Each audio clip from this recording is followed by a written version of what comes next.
She's down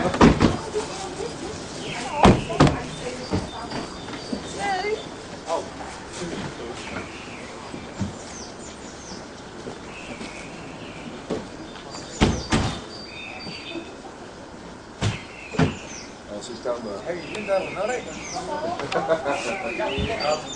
Did no bad. Did you manage to...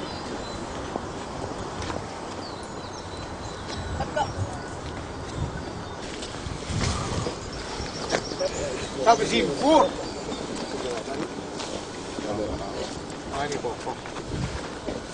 Listen, today we'd like to thank all those comrades today, white nationalists, National Socialists, friends from the Racial Volunteer Force, the British Freedom Fighters, Blood and Honour Scotland, Scotland First, and other groups are here today. I'm sure you can inform us who they all are later on.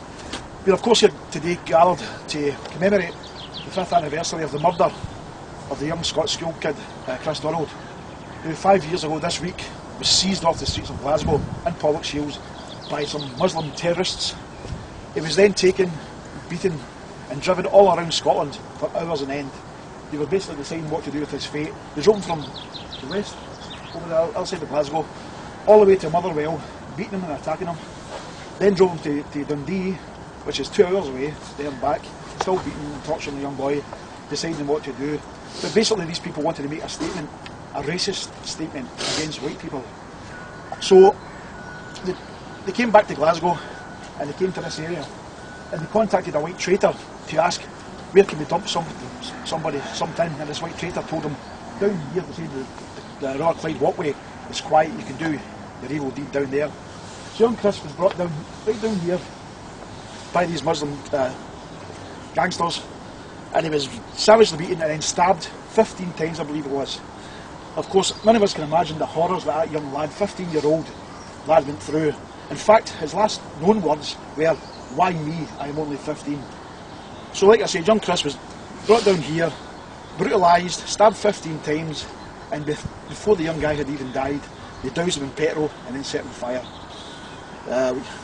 Just up here, the murder, just up here was roughly where the murder took place. But in his desperation, despite being stabbed 15 times and brutalised, the young lad was desperately trying to get to the River Clyde to try and put the flames out. But he didn't make it and he died here at this spot where some, of course, his family members and other people have came year in, year out to commemorate his memory, but not also to commemorate his memory. We're here today as a defiance to the multiracialists, the Zog traitors and the cowards who want to impose this young boy's death on our children and children in the future. If we do not rise up today, up and down this country, what happened to this poor lad could happen to your children or your grandchildren in 5, 10, 15, 20 years time. So today we have a white unity group here, all of the various groups, and we're standing shoulder to shoulder to say never again. Once more, white people should stand shoulder to shoulder, like I said, in the white unity. So what I would like to do is to take just a moment to resolve to have our own private thoughts, not only about poor Kris, but also about the state our country is in today. So can I ask you to bow your heads and for a minute's silence, please.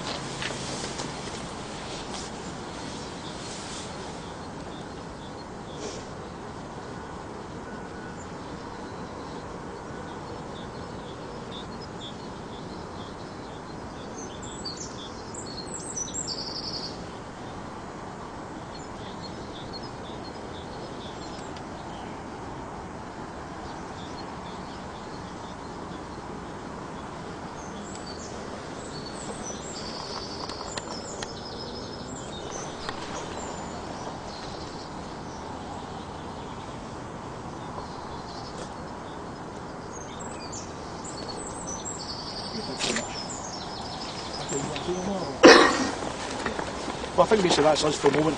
We know we're going to go from here to meet some other comrades at the social and then just continue from here and hopefully have a good day for the rest of the trip anyway. Okay, folks, we'll head back to the vehicles anyway. Thanks. Very good. Right, my man. What's the setup for the customer? That's going to be